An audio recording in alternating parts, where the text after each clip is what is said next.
On this week's Widnes Rugby Chat, Simon Finnigan and Jack Owens look ahead to the Cup game, and we catch up with Willie Isa. Hello, welcome to episode 45 of the Widnes Rugby Chat podcast, the third of 2021 so far. Thanks to everyone for the feedback on the previous two episodes with Kevin Brown and Phil Finney. They're both still available to listen to on Audio Boom or indeed on Spotify and iTunes. In this episode, we catch up again with Simon Finnigan and Jack Owens. It's the other half of the press conference they held to preview the season. Of course, it's the first game this Sunday, or depending on when you're listening to this, this coming Sunday, March 21st, Widnes' first game for more than a year. Challenge Cup trip to West Wales Raiders. A long journey ahead there. I believe the players have got a report early to the stadium to get a lateral flow COVID test before they can leave. So there's going to be some logistical challenges there, but hopefully Widnes will come back from West Wales with a positive result. Of course, the headlines will surround Gavin Henson, the former Wales Rugby Union international, who will be making his debut for West Wales, as will Rangi Chase, who had a brief stint at Widnes a couple of years ago before he was banned for drug-related abuse. The game is live on BBC iPlayer and on the BBC website on Sunday, March 21st, 12:45pm kickoff. Before we get going with this podcast, thanks as always to sponsors PD Law Solicitors, Arnold, Gorse Financial Management, Whistle and Parklands FC. Finnigan, first up, Simon Finnigan and Jack Owens are going to carry on their talk previewing the season and the year. There's some interesting topics in there discussed. It was done before the recent announcement about Toulouse. The Widnes game in Toulouse is being postponed now due to the ongoing restrictions and requirements due to COVID. He does talk about that, in the clip. It's still relevant in some ways too, so hope you enjoy that. And then after that, I caught up with Willie Isa as he prepares for another season at Wigan. I talked about his time at Widnes, how it all came to an end, and of course his status as a cult hero amongst Widnes fans. But first up, let's hear from Simon Finnigan and Jack Owens. These are the questions asked by other members of the press during their recent press conference to preview the season. Just one for you, Jack, first. How's the last year been for you as a player who's not been able to play? Weird. I've never had a year out the game before, so it's been a bit strange, and just like everyone's life really away from rugby during this pandemic, not really knowing how to handle it. Just got through it, and my way of getting through things is training, exercising, and just trying to keep fit and healthy, and that's all I've been able to do really. Like we said, it's been over a year now, and it's good to get back into training now, back into the swing of things, and round one can't come quick enough. Do you have a day job or are you full time? No, I'm part-time here. I have been working with a mate of mine doing a bit of joinery. I'm not doing that anymore. I'm looking for something new now. If there's any job opportunities going out there, don't be afraid to get in touch with me. One for both of you, really. I mean, current topic of conversation is these quarantine rules regarding flying to Toulouse and coming back and doing 10 days or 5 days or whatever. As a part-time player and coach of a club with part-time players, how difficult or awkward does that make the prospect for you of going to and from Toulouse? Well, I think first and foremost, some of these boys that particularly that I've got, their main job isn't rugby as well. So, that whether they can take the 10 days off or whatever it is, the quarantine when they get back, will be a decision that certainly is up to the individual, and it wouldn't be, from a club and a coach point of view, I wouldn't be putting pressure on them to make a decision that put their job at risk as well, because they are part-time players. Obviously, they get paid through Widnes, but they also get paid from their job. I think it's a really difficult one. And in a way, I'm glad that we're not the first away trip to go over there. I think, the RFL's got a really tough job because it's not their decision. They're guided by the government. And it's a tough one, because I think someone's going to be upset with the answer that comes back. I don't see a solution to it yet. I'm sure the RFL are doing everything possible to try and get an answer. But it's certainly a difficult one considering we're part-time.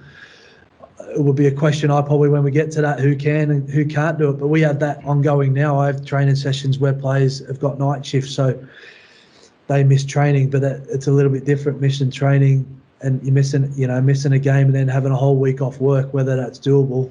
I'm hoping by the time we get there might be little bit more guidance and a black and white answer to it. But, Jack will probably have a different answer for players, but so I can let him answer that as a player point of view. Yeah, from a player point of view, I think Toulouse away is one of the first fixtures to look for. It's good for the lads just to spend a bit of time together and bring you closer together as a squad and as a team. And it's always a good trip to go to Toulouse. But like Finney's touched on there, for a lot of lads, this isn't their only job and it's not the main job. So that comes first. And obviously, like we said, during this pandemic, the safety comes first. If lads have to come home and quarantine for 5 or 10 days, whatever the rule may be, that like Finney said, that'll be up to them. And the squad will shape itself near the time when we have more answers in terms of from the government what we're allowed to do, and then from the players what's best for each person. So Simon, if say we're in the rules are the same as they are now, and a player comes to you and says, "Look, I don't want to go to Toulouse because it means taking a week or two off work and I can't afford it," would you have a problem with that? What if the player didn't go? Yeah, if the player said, "Look, I can't go to Toulouse because I can't afford to take the week or two off work." Yeah, absolutely not. I wouldn't have a problem with a player making that decision. That's their decision, and in terms of their finances and their other job, that's I wouldn't be one to make that decision for them, because it's not my. For one, I don't think it is my decision. I wouldn't have a problem with players doing that. How that affected my squad moving forward, if we had a handful that we couldn't put a team together, I'd cross that bridge when I got to it. But yeah, I wouldn't be enforcing that you have to go or make or bust. It's just not how part-time rugby has been done. Certainly under when I've been a head coach, because as I've said, I've got players now that miss training because of their shifts. Some players will miss games this year because of their shifts, and they're part-time. It's completely different. We can't enforce rules to every individual. It's just not how it is, and I wouldn't be one to do it either. And now you're actually at the club. What's the status of the club like? Because Widnes is a name in rugby league, is a big name in British rugby league, but now you're on the inside of it. How are you finding the status of the club? Is it similar to as it's looking from the outside, or is it different? No, it is a big club, and I think in terms of we always talk about how this club in Championship, going to different venues has found it harder and different things like that, and they've not, necessarily won the easier games that they play against in the Championship level. But that's a lot to do with the club that is Widnes, because I think in terms of the stature of the club, it is still a big club. With the fixture of Widnes Vikings is still a big fixture for other teams to come up against. You only got to look at after the West Wales draw, the big, media thing around West Wales are playing the famous Widnes Vikings and all that. We are still a big draw, which means teams raise their game against us. So that's something that we've got to adapt to and learn to. But yeah, it's still in my view, it's still a big club within, the rugby league circles. And you mentioned it there before, it's up to your player to almost get used to the fact that teams that you play will play above themselves because it is Widnes they play in. I think 100%, yeah. And I don't think that's something as a club, certainly from when we've dropped down to Championship, and I go back to when I played for this club in the Championship, I don't think we adapted to that. I don't think we realised possibly that was a factor, that, we're a club still at this level that everyone wants to beat. Same as Bradford. They have the same issues. Bradford, whether they're financial troubles or where they are in the league, they're still perceived as a big club. So you look at that fixture and you want to beat Bradford Bulls because there's something about beating Bradford. We're the same. There's no difference. So it is something we need to be better at and probably need to be more aware of, that it is a highlight, that teams want to beat us. Thank you very much, both of you. Much appreciated. Cheers, nice one. Simon, after 12 months out of not playing, is there any sort of special preparation or conditioning that the players need to have before they can start taking them knocks again? Because it's going to be tough, isn't it?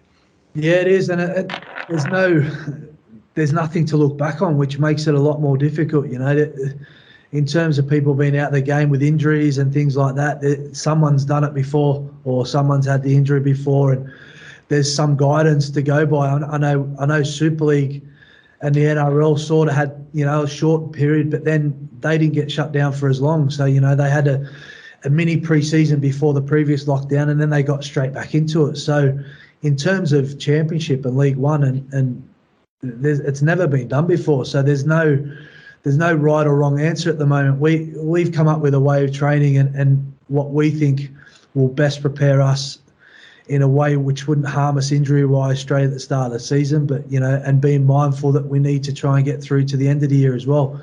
Only time will tell if that will work. It might not, and we might look back in 2022 and the start of the season and go, geez, we got that wrong. But I'm happy to sit here and think that what we're doing at the moment is going to work. And talking to Super League clubs and NRL clubs, we've got a better idea of what we can and can't do. But it's really difficult because the lads have trained, which I'm really happy they have. They've done a lot of running in lockdown, but rugby league's such a unique game to prepare for, the fitness levels and the contact, and then you chuck them all in together with a skill level, and you've got to be ready to play 80 minutes of a collision sport at the highest level and be fit. So we're going to be good in areas, and we're probably not going to be so good in certain areas, but I'm really confident in the lads' application and how we're prepared that we won't be far away, and there'll be little things that we'll pick up as we go along, but we won't be on our own in that.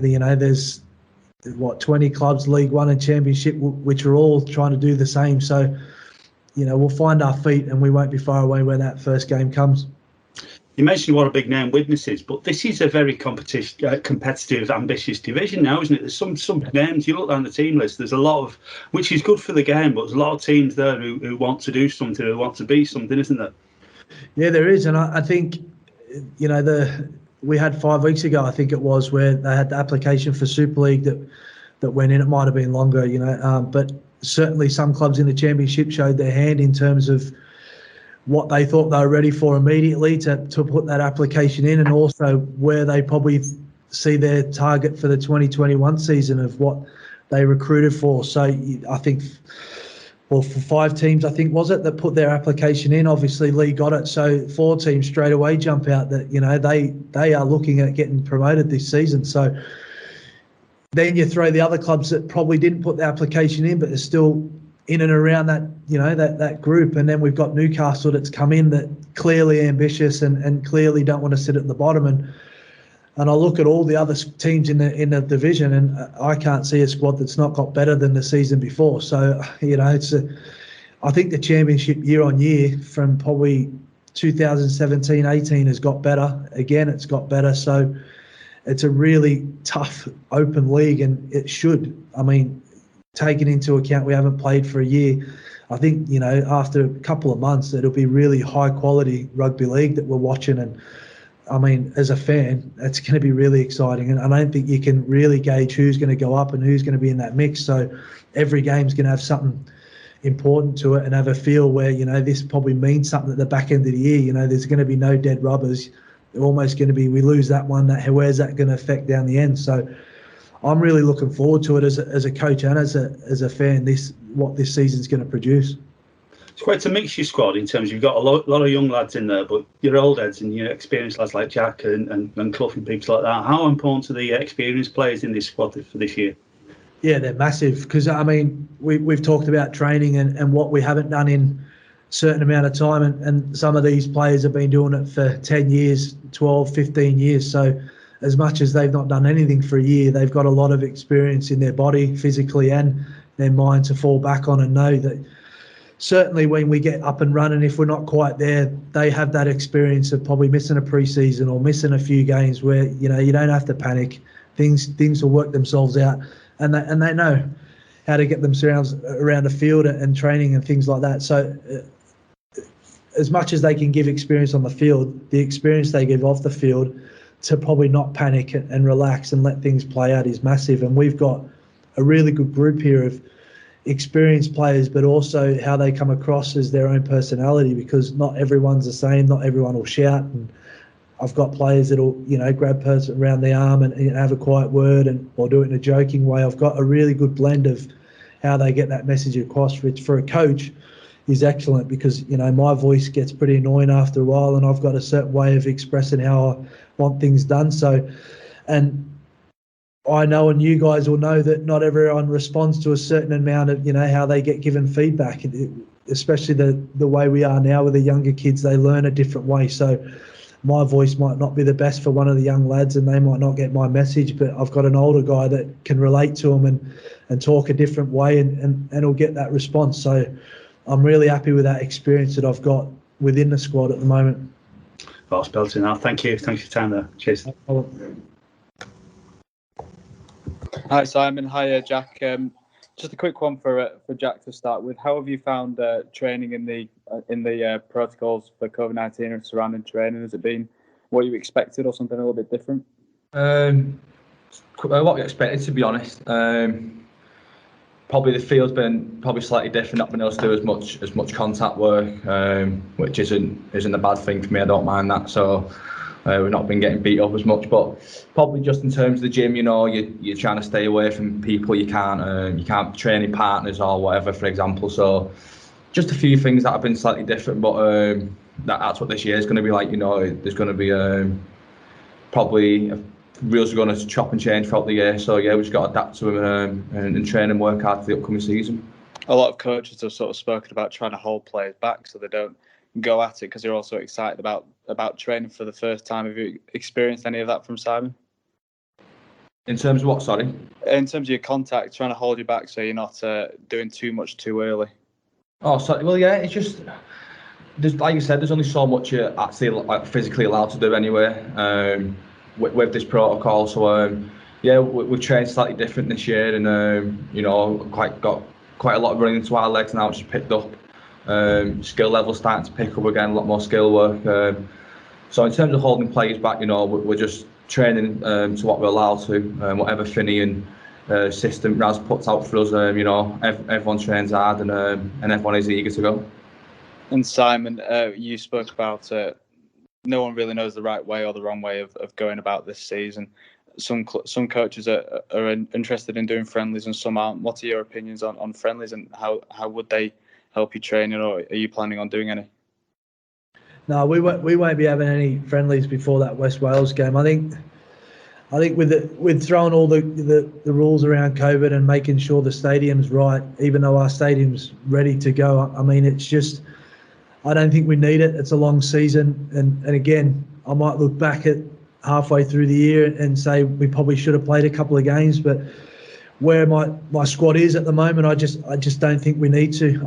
I'm not fully convinced that you need that amount of contact either, and in terms of training for it and then getting into a game, I'm just, the more people I speak to, I'm not fully convinced that you need these games. I think a lot of it's mentally that you need these games, and as I say, we've got some Challenge Cup games that we'll get involved in, and we'll use that as not as a friendly, but also how we tick some boxes for our contact. But we'll be ready in terms of what we need to do to get to that first game. It's a difficult one. We don't want to send them in underprepared, but I don't think we need to be overprepared either. I think that's a very dangerous route to go down. I think it's as much as we've got to look after the players' welfare, we certainly don't want to give them too much to do, because you only got to look at a normal pre-season. How many friendlies would we normally go in if this was a season by season? Some clubs are only paying 2 anyway. So,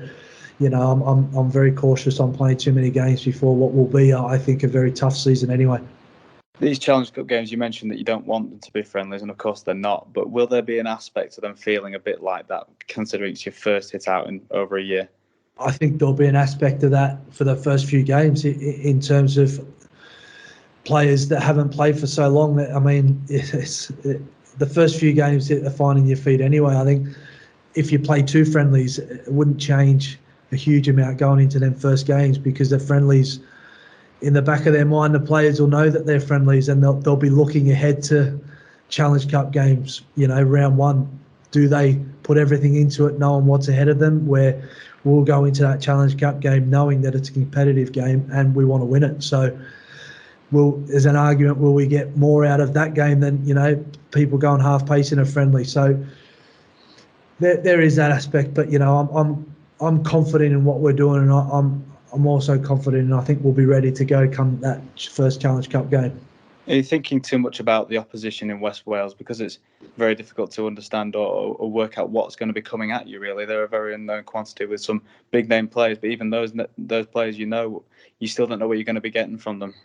No, and I've been lucky enough to coach against Rangi Chase, in the last year or so. So not the last year, obviously the year before that, when he was at Doncaster. Newcastle, we played against Doncaster a few times in some playoff games. So I'll have a good idea of what Rangi will bring and what he'll give to that team. But there is a lot of unknowns to him, and sometimes that's not a bad thing for a coach as well, because I'll get to see my players under some stress that they haven't seen before. They'll have to adapt and change the way they play on the run, which is also, like I say, it's a good lesson for me as a coach, because it's all good me giving them instructions and hoping they follow through with them instructions, but sometimes things change in a game, and how they adapt to that, and can they solve problems themselves on the field. They'll get this opportunity because, like you say, we won't see any footage of them. They'll have to go out there and stick to our structures and how we want to play, and then adapt to what West Wales are throwing at them, which will be quite difficult. So, as a coach, it's one of them things that I'm going to have a little smile on my face, because I'll get a couple of good lessons about some of my players and how they adapt, and can they adapt to a situation that they can't see in front of them. So I'm quite happy about that as well. We'll hopefully have some more from Simon Finnigan in the next episode, when I'll catch up with him after the Cup game, or possibly even after both Cup games, hopefully, as Widnes will go straight into another Challenge Cup tie if they do win at West Wales on Sunday. No word really on any injury news or anything like that ahead of the game, but we may even start seeing some weekly podcast action again. I've been keen to make sure it's fortnightly in the off-season, just to ensure we get some quality. But obviously the feedback that we've had from the previous episodes has been great, but now we've got some rugby to talk about. There's a bit more to do. But on that note, I caught up with Willie Isa during Wigan's pre-season training, and he opened up quite a bit actually about his time at the club. He left the club at the end of 2015. He was there in the first season back in Super League in 2012. So he had four seasons at Widnes, and it's fair to say he built himself as a bit of a cult hero among the Vikings following. Here's what he had to say. The stamp duty holiday is being extended on all properties until the end of June. So if you're thinking of moving house, make sure you instruct your local solicitors, PD Law, for all your conveyancing needs. Yeah, I mean, talking about your time at Widnes, then I guess you moved to Widnes 2012, and back then you were a centre / winger. You weren't the most prolific centre or winger either. But what was that first year like at Widnes? Because obviously it was a tough year. I think won 6 games in that year, and there was a lot of disruption. I mean, what were you feeling around that time?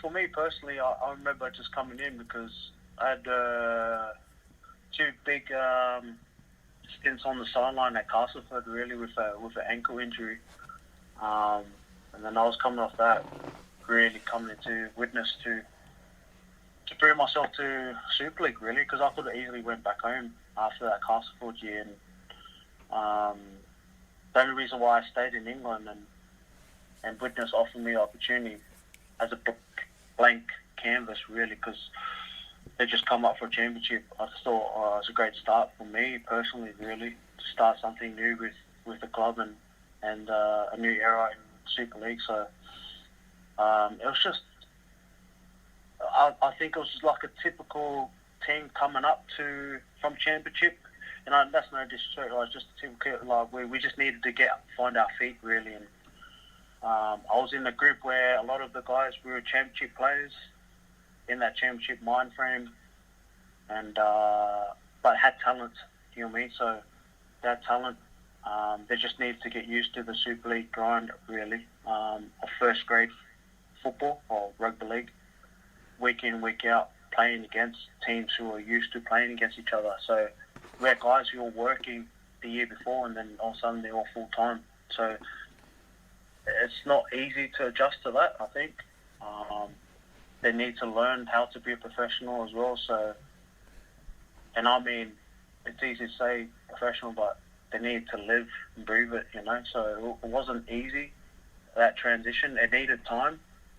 And that first year was I don't know, it was a bit different for me, you know. I mean, the team morale was mostly, it was always good. Most of the times it was always good. My 4 years there, always, even the first year, it's always been good. So we just didn't win games, and we didn't play well as together, or we didn't have anything. We always worked hard. Probably the best thing that happened to us really was when we signed Kevin Brown. He kind of switched our team, really. He kind of helped a lot of individuals as well, because a lot of individuals played better because of Kev Brown, and he sorted a lot of stuff really on the field and off the field. So he was a big player for us, and with him in the team, he wasn't there in the first year, but with Kevin Brown and that Widnes team, you always knew we were in chance against anybody. So yeah. Yeah, it's funny actually. I spoke to Kevin Brown recently and was asking him sort of about his period at the club, and he mentioned sort of what you mentioned earlier about the players. There was a good relationship between you all, and you all got on really well, and the morale was always good, and you sort of believed that you could beat teams on any given day. Yeah, especially at home. Yeah, I mean, it took. I was having a look at your record. It took you sort of became a cult hero, didn't you? Because I think there was a Facebook page saying if Willie Isa scores a try, we riot, and you managed to score 2 tries in your 25th game for the club in a win against Hull. I don't remember there being a riot, but what do you remember about building that relationship with the fans? I don't know. It probably didn't start well. Probably because of my performances. I've always tried, you know. I've always tried, but I just never found my feet really. And I think looking back now, if I was being honest, I was still learning. Even though I was 21, 22, 23, I was still learning myself and still learning my craft as a rugby league player, as a centre, winger. But with the crowd, it kind of built really. Maybe it went stronger. That relationship with the fans always been good, but I think when they started singing and my song, that song, I remember that, and I think it's because when I moved to the forwards, really, I stopped being the centre and a winger, and I moved into 13, really. And there's always one reason why I moved into the 13, because young Jack Owens was doing really well out on the wing, and I'm sure I was a winger at that time, and I couldn't get in. I was injured. I couldn't remember around what was. I was injured, and then I came back, and I was sitting. I wasn't playing because Jack Owens was killing it, and I wasn't playing. I was probably 6 weeks without a game, 7 weeks, and then I remember one time I got not frustrated, but I just thought, okay, I'm not going to train in the backs anymore. I remember I put myself in the forwards at training, and then because I grew up playing as a 6, as a 13 as well, so I thought, for me to play, I need to change the way I need to do things really. So I decided to train, go back to what I knew, and play in the forwards, mix it up with Hep Cahill as well, because I played a bit with him when we were at Melbourne. So I trained there, I felt comfortable, and then the Spets seen me doing that, and he decided to use me as a utility off the bench, and I was against Warrington at Warrington. was one of our famous wins, I reckon, because that's when Heb Cahill got red card for the Brett Hodgson head high, and then I came on and played 13 that day off the bench, and then I never looked back since really since that game.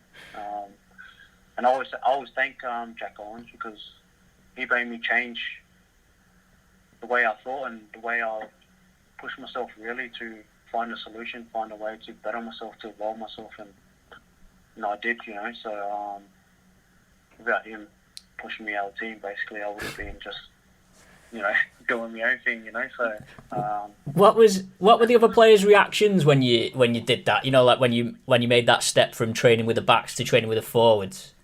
Yeah, it was nothing major really. I remember Kevin Brown, we started doing plays, and there was I don't know why Kevin Brown thought I was quick, but maybe because we used to do some plays around me being the 13, but being an extra back as well, or just using that versatility really. But I knew when I got Kev's trust, because I knew that I was kind of doing something right when Kev was saying things that, as long as you keep working hard, you'll be all right, do you know what I mean? And it was like me and McGrath coming off the bench, doing the little, we're just there to tackle really, and then doing not the tidy up for Kevin Brown really, which I was fine, you know what I mean? And that, I don't know, the boys kind of appreciated me a bit more. I don't know why, because maybe they've seen a different player, I don't know, so there was no reaction to me changing. I think it was just me in that zone trying to find a solution to play really at first, and then I found my feet and I felt comfortable playing in the forwards there. So even just coming off, making an impact, I knew that was my role really. So I just wanted to add my input into the team at that time. You mentioned McGrath. You almost created this the Bruise Brothers type combination off the bench. I mean, I guess that must have been an enjoyable time for both of you. Yeah, no, it was good. It was good. It was just because we struck the partnership, and then because Hep started as well, so it was kind of like, okay, like Hep, you do well, come on, you start for us, and we'll kind of come in and do our thing as well, and then you come back on, finish it off for us. But it was kind of like, okay, we can do this, and I just tagged the partnership with McGrath really, because we wanted to be better. And I know there was a few times I remember we used to throw hospital balls to each other, but it still stuck with us, I mean, like we passed the ball and we're committed to whatever it was to each other. So it was good to have a partnership there really, because you kind of push each other, and they expected, like the boys who started, that they expected something from the bench. And I think McGrath was, his forte was putting hits on really, making good tackles, and I thought, well, stick to your strength, so I was only there to back him up really, and create some impact off the bench, and when I did start, it was alright, just play to the best of your abilities really, and it was good, man. It's a shame really, we had a good group, we had a talented group, but we just never, I feel like the coaching staff never bring the best out of all the players, so, and that's my opinion. But Kev Brown was a vital player for our team, because he did make a lot of players better, and made the group better. Yeah, Kev said his position on it was he felt that maybe depth was the biggest issue for Widnes. If there was a couple more signings or a couple more players in the squad that could fill in when there was injuries, that would have made a bigger difference. Yeah, I probably agree as well. Probably a bit heavy. We're a light team. We weren't the biggest team. I think we did probably need a few older heads in there as well, probably in the back end. But I'm a big believer of the young lads. I think the young lads were there at the time when I first went to Widnes, and then 4 years later they were all still kind of fringe players. And they needed to do more with the young lads who were there, like the Danny Cravens, probably the Tom Gilmores, Paddy Flynn's. Who else is there? Well, you mentioned Jack already, yeah. Yeah, Jack already. You know, all them guys who came through the academy. I think they were talented kids, man, but I think they just didn't put the cherry on the cake, but they just needed more work into them, you know, and probably needed trust as well. But I feel like they kind of half got the opportunity and half not, but they didn't work on them, I think so. Which is fine. Well, it was just hard thing because we needed to win games. We were losing, but I just wish they were in their team and we were losing anyway. You know, looking back, we were losing anyway. I wish they got that experience because I feel like they needed to feel that. Do you know what I mean? And they can grow bigger. Yeah, and I suppose you see that. At Wigan, don't you? With the way that Wigan do it year in year out and bring through young players and get them in the first team and give them that chance.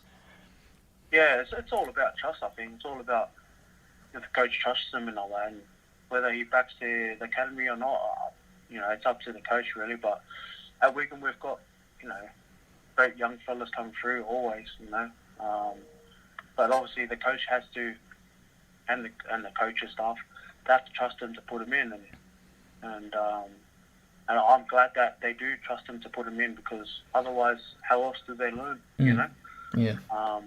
And we're better for it. Some young kids here. We've got Morgan Smith is probably in his third year, and by the time, and he's still growing as well. We've got Morgan Smith, Ollie Parkinson, Liam Byrne, Ethan Hubbard. Them guys are in second year, third year in first team football, first team rugby league. People think, well, can't believe that, but we put them in young because in 3 years, 4, 5 years time, they'll be the ones to take over. So they've got 5 years under their belt playing Super League week in, week out. You know what I mean? So the good thing about young lads is they're never happy when they're not playing, Yeah. So if they're not in that 17, they're never happy, which is great because the enthusiasm's always there, but they want to be there, So it's just a juggle with whether to put him in and whether to put him out, because they're still young. Young bodies, still learning. They've got to get some training into them, and it's a journey for them. So it's great. I love being in the journey. I just wish they'd done that for Widnes.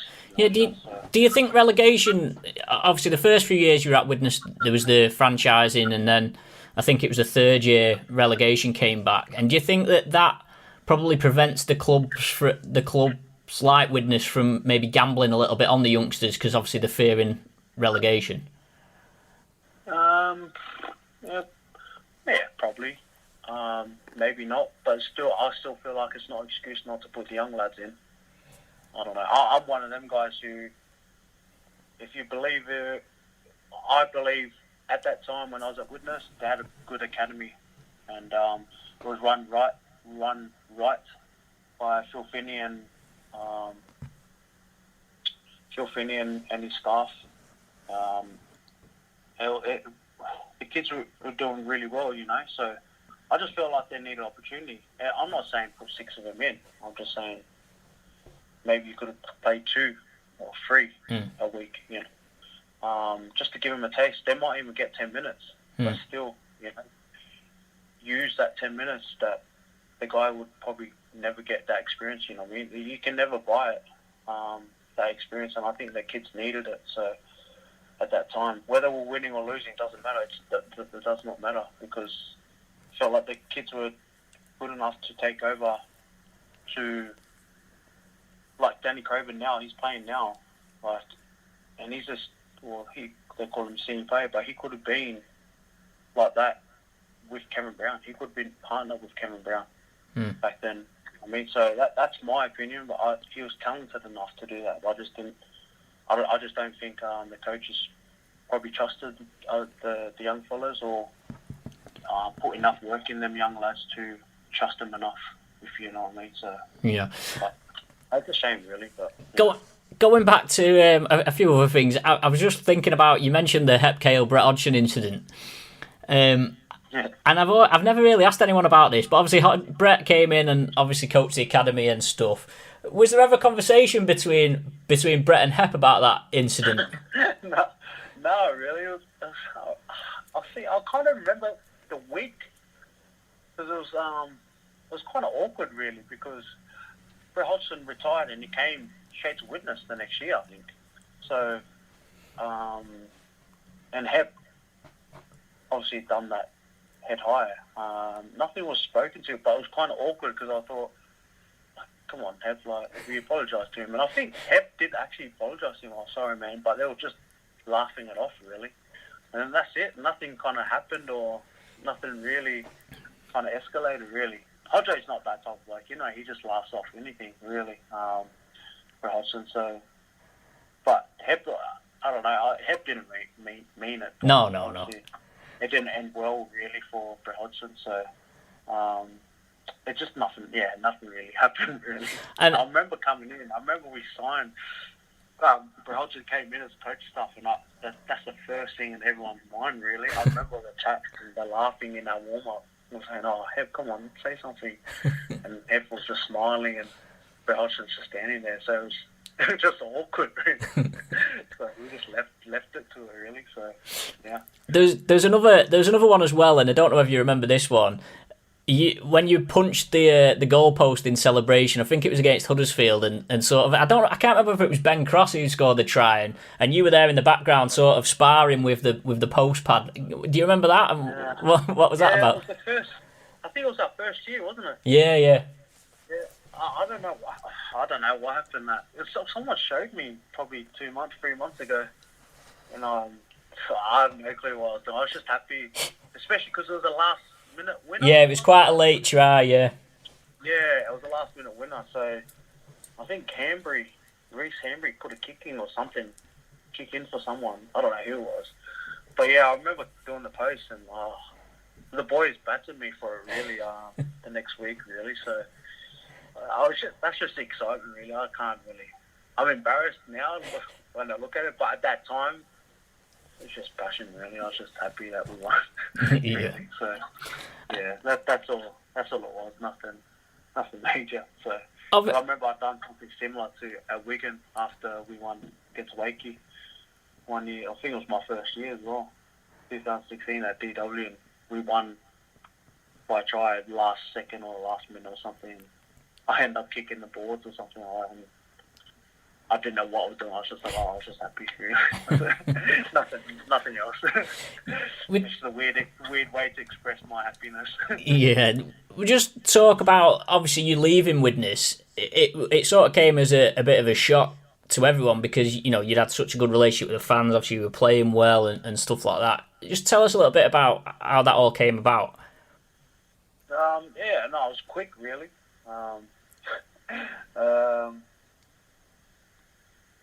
Yeah, I don't know. I don't know what to say about that one, really. So it's just, I know it wasn't my call, so I know 100% it wasn't my call. So, and they know it, whoever the old staff are there. So they know they made that call, and it is what it is, I suppose. And I had to move on quick, and it all kind of happened in days, really. How it happened, really. So. I remember I put out a statement out probably a day later, 2 days later, I reckon. So I had to tell the fans and had to tell people that, and make sure that they knew it wasn't my choice, really, basically. So, and it's a shame because I've always wanted to stay. I assumed I was going to stay anyway as well. So. But it wasn't to be, so and then moved to Wigan, so that's the way it goes, I suppose. So it is what it is. Yeah, well, I mean, I suppose there's a lot of worse places a lot of worse clubs you could have ended up other than Wigan. So yeah. You know, so the fans have always been good to me, really. So I just didn't want to lose their trust because it wasn't my call. Yeah. So. I thought I had done all right towards the end there. I thought I'd done all right in my last year there as well. So, look, I did the best I can, man, when I was there. And the fans have always been good to me, and I still see people around and say, "Oh, when are you going to come back?" and all that. And I just have to smile. I was like, "Oh, you never know. You never know." So I don't know. We'll see what happens then. But now, obviously came to Wigan, and it's always been it's been hectic since, really. So yeah, I mean, did you say? yeah, your sixth season now. I mean, you got a really good reception from the Widnes. You didn't play in the first game where Widnes won out the DW in 2016, but you played in the second game, I think, where Widnes won 8-6, I think it was, and I remember you got a really good reception from the Widnes fans. Like when you're behind the post after a try and stuff like that. Yeah, I did. It was good. It was really good, actually. They were singing my song. It's a pretty cool song, eh? That Willie Isa. He's out, man. It's cool. And I suppose you don't often see that. You don't often see that. So I mean, that must show you, the impact that you have with the fans. Nah, that was cool.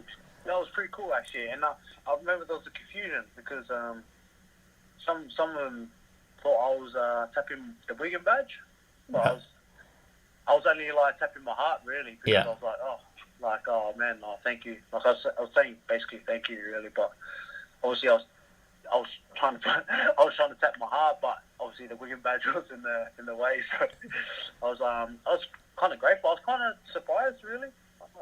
I was kind of surprised, really.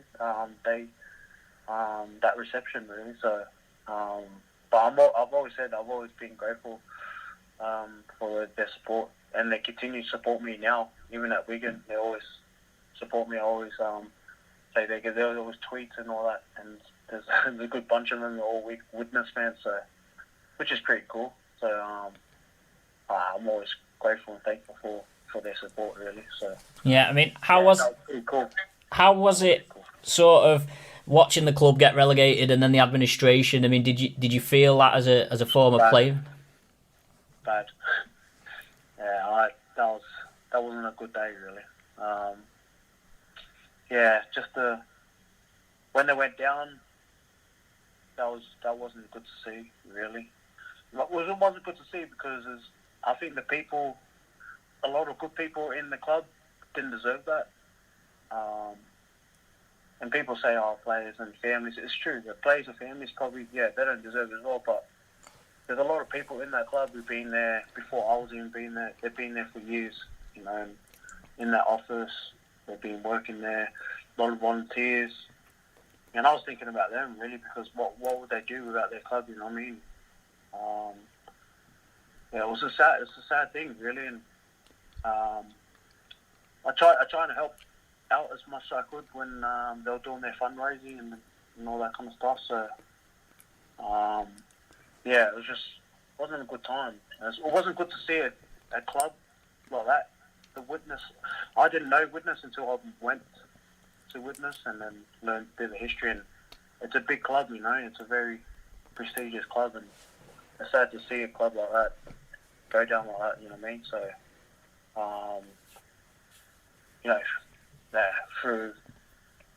through bad management, man, and that's just my opinion, So it's not good to see, but a lot of good people suffer from that. So, look, it's on the way up now. So hopefully they do well as a group,